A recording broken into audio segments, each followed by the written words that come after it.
If you need wisdom, ask our generous God, and he will give it to you. He will not rebuke you for asking, but when you ask him, be sure that your faith is in God alone. Do not waver, for a person with divided loyalty is as unsettled as a wave of the sea that is blown and tossed by the wind. Such people should not expect to receive anything from the Lord. Their loyalty is divided between God and the world, and they are unstable in everything they do. So that's the first chapter of James, starting with verse 5 to verse 8. So what's some takeaways? For one, ask God for wisdom. God likes it when you ask him for wisdom, and I'll prove it scripturally in a minute here. But ask in sincerity of faith. It says, do not waver, for a person with divided loyalty is as unsettled as a wave of the sea, blown and tossed by the wind. What does it mean to have divided loyalty? What's your idol? What pursuit or preoccupation do you put above God, or that often competes for God in your hierarchy of priorities? I think this is saying, get that straightened out and make sure that you're putting God first. Because if you don't, you're like the people in verse 7. Such people should not expect to receive anything from the Lord. Their loyalty is divided between God and the world, and they are unstable in everything they do. I've definitely known people like that. People that don't put God first in their life, and they're often fraught with confusion and instability.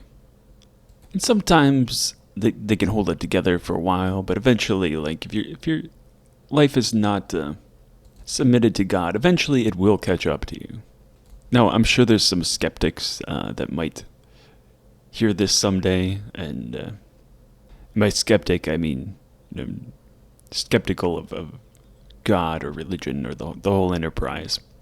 I mean, and it's a free country. It's your right to be that way. But I'll tell you in advance. Eventually, it will catch up to you. So moving to the book of Proverbs, Proverbs 3. One of my favorite passages in the book of Proverbs is starting with verse 5. Trust in the Lord with all your heart, and do not lean on your own understanding. In all your ways acknowledge him, and he will direct your paths. Do not be wise in your own eyes. In the NLT, I believe it says, do not be impressed with your own wisdom. Fear the Lord and depart from evil. It will be health to your flesh and strength to your bones. So this right here trips a lot of people up. A lot of learned, intelligent people. They might be well-read, they might be credentialed, but if they're not humble, if they become conceited, that's when they go astray and cease to be wise. Associate wisdom, true wisdom, with humility, because conceit and hubris turns you back into a fool. Trust in the Lord with all your heart. If you're exalting not the Lord in your heart, but instead yourself, you're setting yourself up for failure. It doesn't matter if your IQ is, 190. You might be intelligent in the sense that you recognize patterns very quickly. It can do well on a test, but you won't be wise. See, the temptation in trusting in yourself and learning onto your own understanding is knowledge tends to puff people up. Knowledge is good, but not if it tempts you to be wise in your own eyes. See, the pitfall is to become conceited, overestimating your own understanding and underestimating the complexity of the world around you, I suppose. It's the people that think they've got all figured out that almost certainly do not. So to underscore my point, I'm going to cite the Dunning-Kruger effect. The Dunning-Kruger effect is a cognitive bias where people with low ability in a specific area tend to overestimate their competence, while those with high ability tend to underestimate theirs.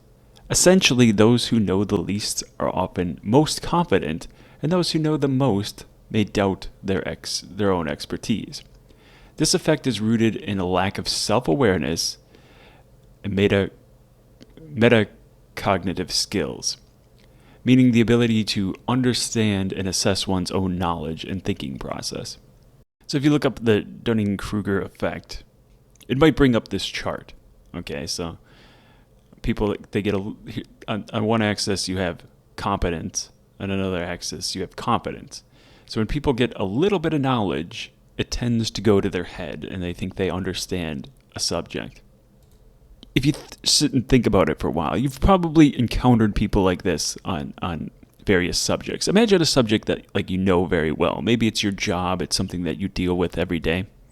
It's legitimately your area of expertise. But the people that are outside that group, it's not their job. They might get a little bit of knowledge, and they might, they can regurgitate talking points. They have their buzzwords on the subject, but they don't really understand the subject. But they think they do, so oftentimes they get stuck there. They don't advance in understanding on that subject because they're conceited. They think they already have it figured out, and they've moved on. They've cast their judgment prematurely on the subject, and they think they understand it. If they manage to continue, they quickly realize, okay, this is a little more complicated than I think, and then their confidence goes down. They become a little more competent, but they've been humbled. They understand that the subject is more complicated, and as they learn, now they develop genuine confidence. This was just ego and pride and stupidity. As they become more and more competent, they start to realize, okay, this is more complicated, but I'm starting to understand it, and then eventually they reach this plateau of stability, where their confidence is better related to their competence. Now, you could apply this to all sorts of areas of life. In the spiritual sense, this is definitely the case. Like when people first become Christians or believers, they often they learn a little bit and they think they know it all. And those are the people that become conceited, maybe self-righteous. When I think back to my youth, at age 20, I thought I knew a lot more than I did. Right? I was very confident in some of my opinions, but experience will tend to humble you and realize, okay, well, that issue is a little more complicated than I thought. Then as I continue, I study and learn. You start to regain your confidence a little bit, and you become more competent on that subject. And hopefully, eventually, you get somewhere over here, where you're not conceited, you're not self-righteous, you're still humble, but you've grown in understanding. So King Solomon, who's the author of Proverbs as well as Ecclesiastes, and the son of Solomon. So he's one of the Old Testament authors. So Solomon is the son of King David, and he becomes king at a relatively young age, which puts him in somewhat of a predicament, because if you're young and you don't have a lot of experience and you're thrust into a position of power, a position of authority, well, that can be a pretty dangerous spot. On one hand, you're inexperienced, you don't know what you're doing, so you're likely to make mistakes. And on the other hand, you're likely to be influenced by those around you. You're likely to become a puppet of people that can manipulate you. So what does Solomon do in that predicament? So starting with verse 2, meanwhile, people sacrificed at the high places because there was no house built for the name of the Lord until those days. So they haven't yet built a temple, so people would sacrifice in the high places in the land. And Solomon loved the Lord, walking in the statutes of his father David, except that he sacrificed and burned incense at the high places. Now the king went to Gibeon to sacrifice there, for that was the great high place. Solomon offered 1,000 burnt offerings on the altar. At Gibeon, the Lord appeared to Solomon in a dream by night. And God said, "Ask what I will give you."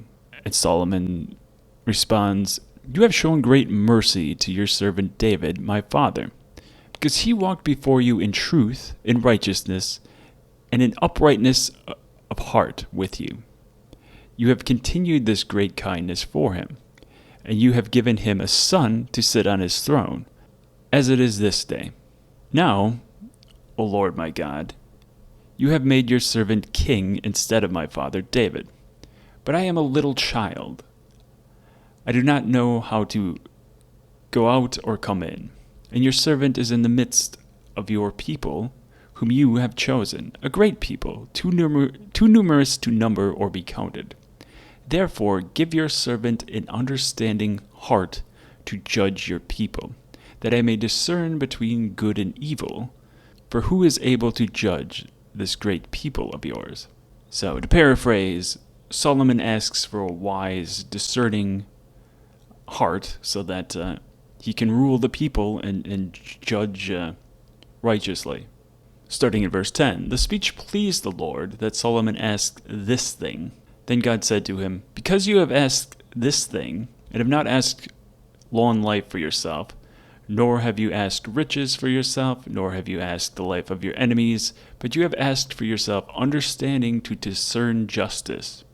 Behold, I have done according to your words. See, I have given you a wise and understanding heart, so that there has not been anyone like you before, nor shall any like you arise after you. And I have given you what you have not asked for, both riches and honor, so that there shall not be anyone like you among the kings all your days. So if you walk in my ways and keep my statutes and my commandments, as your father David walked, I will lengthen your days." So apparently Solomon won the lottery when he asked that question, because God said, not only I'm going to give you a wise and understanding heart so that you may discern, but he's also going to give you what you didn't ask for. He's going to give you riches and honor, and he's going to be unlike any other king. So going back to where we started with this video, the first few verses in the book of James. "If any of you lacks wisdom, let him ask of God, who gives to all liberally and without reproach, and it will be given to him." So if you're not sure what to ask for, ask God for wisdom and understanding, discernment. So let's read some of Solomon. So starting in chapter 1, the Proverbs of Solomon, the son of David, king of Israel. "To know wisdom and instruction, to perceive the words of understanding, to receive the instruction of wisdom, justice, judgment, equity, to give prudence to the simple, to the young man knowledge and discretion. A wise man will hear and increase learning. A man of understanding will attain wise counsel. To understand a proverb and an enigma, the words of the wise and the riddles. The fear of the Lord is the beginning of knowledge, but fools despise wisdom and instruction." So to summarize the first point that I'm trying to make in this video is the fear of the Lord is the beginning of knowledge. Turning to God and asking him for wisdom and understanding is your first step to true wisdom and discernment. Now that might trip up some of the skeptical people that may end up viewing this. And I guess my only advice to those people would be show a little faith, test it out. As James says, ask God. Now I'm not going to dwell on this point much longer, but to sum it up, you can lead the children of Israel through the wilderness to the banks of the Jordan, but you can't force them to wade through it and enter the promised land. They've got to decide that on their own. James can tell you, if any of you lacks wisdom, let him ask of God, but that's on you to decide what you're going to do with it. But let him ask in faith with no doubting, for he who doubts is like a wave of the sea driven and tossed by the wind. So one of my absolute favorite proverbs is Proverbs 18:13. We're going to read it in different translations because sometimes I think people understand some translations better than others. So let's start in the King James. He that answereth a matter before he heareth it, it is folly and shame unto him. And in the New King James, it says, he that answers a matter before he hears it, it is folly and shame to him. So very similar, just dropping some of the Old English, I suppose. In the NIV, to answer before listening, that is folly and shame. The NLT says it as spouting off before listening to the facts is both shameful and foolish. The NCV, which I'm not even sure what that stands for, anyone who answers without listening is foolish and confused. So this is one of my absolute pet peeves in people. People that make up their mind before they've heard the case. There's a quote attributed to Einstein that says something to the effect that the height of ignorance is condemnation without investigation. Meaning, again, making up your mind before you've even heard the matter. And this is true in many walks of life. Certainly theology. Like if you make up your mind on a doctrine before you've really studied it, before you've weighed Scripture against Scripture, well, it's like a rookie mistake, okay? You should be slow to make up your mind. You should be quick to listen, slow to speak, and you should wait till you've really studied an issue before you start passing judgment on it. It's true in politics and policy. It's true in many different disciplines and schools of knowledge. So let that sink in. Remember that. Proverbs 18:13. And while we're in the 18th chapter of Proverbs, we'll go to verse 17, which is another verse that I've really come to love. He that first states his own case seemeth just, but then his neighbor cometh and searcheth him out. In the ASV, he that pleadeth his cause first seemeth just, but his neighbor cometh and searcheth him out. The first one to plead his case seems right, until another comes and cross-examines him. So what does that mean? It means don't just believe the first guy to come out and tell you his case. Imagine yourself in a courtroom, and you have a plaintiff, the one bringing the accusation, and then you have a defendant, the person that's defending himself against this accusation. Well, whoever starts to make their case first, you shouldn't just go by that. That would be dumb. Imagine you only heard the plaintiff. Obviously, the plaintiff is going to argue in his own cause, right? So you have to listen to that, and then you have to listen to the other side of the argument. You have to see, okay, well, what's the defense to this? Reading from the NLV. He who tells his story first makes people think he is right until another comes to test him. Another way to look at this verse is you need to look at not just one person's opinion, but you need to listen to other people's opinion on the same matter. And perhaps a third and a fourth. Oftentimes there's many different ways to look at something, and you need to hear several different perspectives to come to a fuller understanding of what the truth is or what justice is in that particular case.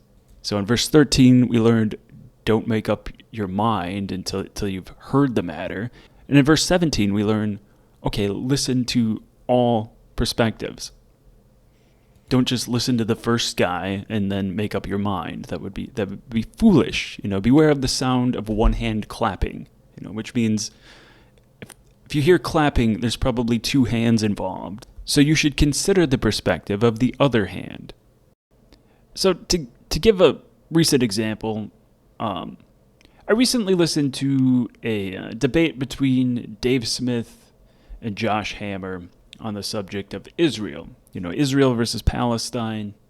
And they also got into the influence that the Israeli government has over American policy. And it's an interesting debate. But the reason I listened to it is because I was hoping to get two perspectives. I've listened to Dave Smith a fair amount. I know what his opinion is on the matter. And I find that I tend to agree with him a lot, but I still want to get the other side of the argument.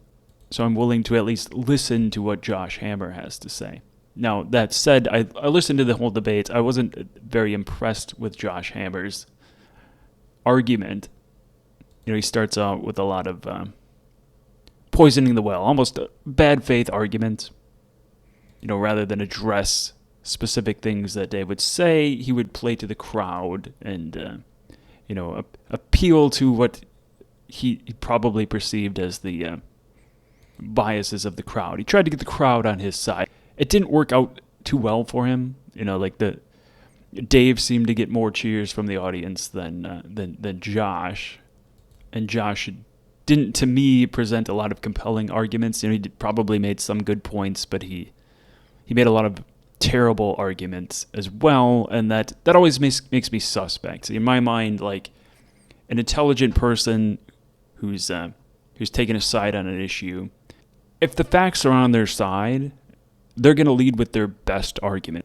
If I see them making weak arguments, well, I'm going to know one of two things is true. Either they're not that smart and they're not very good at arguing. Doesn't mean that they're wrong. It just might mean that they're a bad proponent of their viewpoint. Or if they are smart, but they need to resort to terrible arguments, it's perhaps an indication that they're on the wrong side. They don't have good arguments because they're just wrong, and so they're grasping at straws. They're trying to appeal to emotion and the biases of the crowd to sort of win the debate that way, rather than raising good points and making solid arguments. Now, all that said, I'm not going to tell you what to think on the subject. If you're interested, watch debates. You can watch that debate, or you can watch debates like that and make up your own mind. But my advice would be to find intelligent people making good arguments on either side. Try to find the smartest people, the most honest people on both sides, and listen to what they have to say, and then form your own opinion. And that's going to be a good segue into another proverb that I like, Proverb 11:14. Where there is no counsel, the people fall, but in the multitude of counselors, there is safety. This version says, where there is no wise guidance, the people fail, or the people falleth. But in the multitude of counselors, there is safety. Let's look at the NLV. A nation fails where there is no wise leading, but it is safe where there are many wise men who know what to do. The NLT. Without wise leadership, a nation fails. There is safety in having many advisors. What practical advice can we ascertain from that? Don't go it alone. Find wise people to have around you and listen to them and try to learn from their perspectives. But there begs the question, how do you know if your advisors are wise or not? And that brings me to another proverb that I like, Proverbs 13:20. He that walketh with the wise shall be wise, but the companion of fools shall be destroyed. The NIV says it, walk with the wise and become wise, for a companion of fools suffers harm. NLT. Walk with the wise and become wise, associate with fools and get into trouble. So how do you tell foolish people from the wise? So for that, I'm going to draw on a principle from the Old Testament. In the book of Deuteronomy, if we go down to verse 15, the Lord your God will raise up for you a prophet, like me from your midst, from your brethren. Him you shall hear, according to all you desired of the Lord your God in Horeb in the day of the assembly, saying, let me not hear again the voice of the Lord my God, nor let me see this great fire any more, lest I die. So this is referencing a story in the Exodus where God started to speak to the people directly, and the people were terrified. So it's saying that the Lord your God will raise up for you a prophet. Now, Christians and Christian theology, that's Christ in the New Testament is the fulfillment of this. But prior to that, throughout the generations in the Old Testament, God would raise up prophets and send them to the people. So starting in verse 17, and the Lord said to me, what they have spoken is good. I will raise up for them a prophet like you from among their brethren, and I will put my words in his mouth, and he shall speak to them all that I command. Again, in Christian theology, this is foreshadowing Christ. And it shall come to pass that whoever will not hear my words, which he speaks in my name, I will require it of him.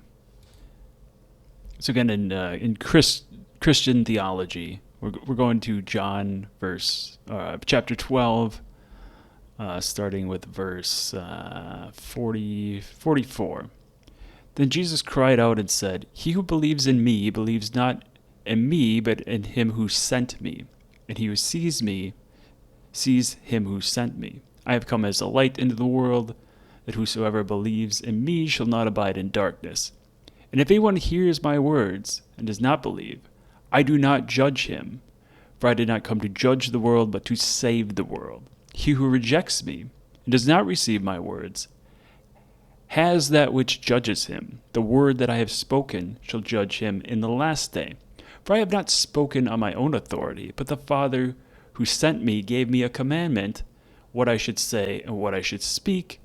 And I know that his commandment is everlasting life. Therefore, whatever I speak, just as the Father told me, so I speak." Going back to Deuteronomy, I will raise up for them a prophet like you among their brethren, and I will put my words in his mouth, and he shall speak to them all that I command. And it shall be that whoever will not hear my words, which he speaks in my name, I will require it of him. So again, that's foreshadowing Christ in the Old Testament. But between Moses and Christ, there's several prophets in the Old Testament. But the children of Israel weren't supposed to just believe anybody that claimed to be a prophet. But the prophet who presumes to speak a word in my name, which I have not commanded him to speak, or speaks in the name of other gods, that prophet shall die. And if you say in your heart, how shall we know the word which the Lord has not spoken? When a prophet speaks in the name of the Lord, if the thing does not happen or come to pass, that is the thing which the Lord has not spoken. That prophet has spoken it presumptuously. You shall not be afraid of him. Now, in the common age, there's not a whole lot of people that go around saying, "Thus says the Lord," who claim to be speaking directly on behalf of God. And if there is such people, they're often looked on with suspicion, and that's healthy. You should be skeptical of people that are claiming to speak on behalf of God. And the test, if in verse 21, it says, "And if you say in your heart, how shall we know the word which the Lord has spoken?" When a prophet speaks in the name of the Lord, if the thing does not happen or does not come to pass, that is the thing which the Lord has not spoken. The prophet has spoken it presumptuously. You shall not be afraid of him. Now, for a moment, let's remove this principle from the biblical context, because, like I said, not many people go around saying, "Thus says the Lord," and claim to speak directly to God, right? And if they do, we often look at them with suspicion and suspect that they might be cult leaders, and perhaps some of them are, and perhaps many of them are. But let's distill that principle and apply it to other ways.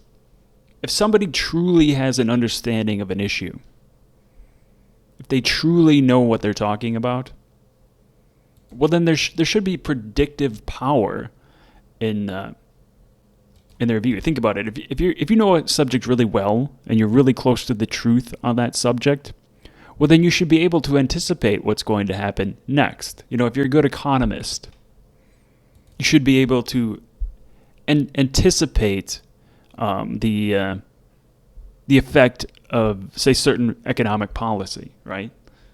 You should be able to anticipate, the unintended consequences that other people might not be able to see, because you know the subject really well, you know the principles at play, and you know what will happen if you raise the minimum wage to $50 an hour. You know that might have unintended consequences, let's say.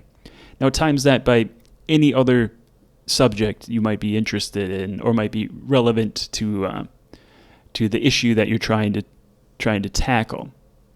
The experts in those subjects should have some predictive power, because if they're truly experts, their worldview, their model of that subject should be close to the truth. If you claim to be an expert in fishing, well then the evidence of that is that you catch a lot of fish, even when other people have trouble catching fish. If you're an expert in being an auto mechanic, you should be able to diagnose problems and sort them out and have good solutions to fixing cars. If you say you're a great mechanic, but you're terrible at it, well then the evidence of that is your solutions won't actually fix the problem. Or maybe the mechanic's just corrupt and he's trying to sell you a bunch of things that you don't actually need. Maybe he makes a commission on the parts, so he's going to find all sorts of problems with your car and all sorts of things that you need to spend money on to remedy your car. To distill down what I'm trying to say is, if you're looking to find wise people in your life, that might be a good way to test who's actually wise, who's giving you good advice, who can tell you what's likely to happen before it actually does. And the reverse is true. The people that keep giving you bad advice and get you into all kinds of trouble or don't solve your problems, well then it's a good indication that you should stop listening to those people and find people that are wise. Now you can apply that principle in your spiritual walk. Find wise men in the Christian faith that give you good counsel, and try to surround yourself with those kinds of people. You could apply that to your financial life. Find people that are giving you sound financial advice, and you'll probably have a better time of it in that area of your life. You could say the same thing with fitness and nutrition. Find people that are giving you good advice that way.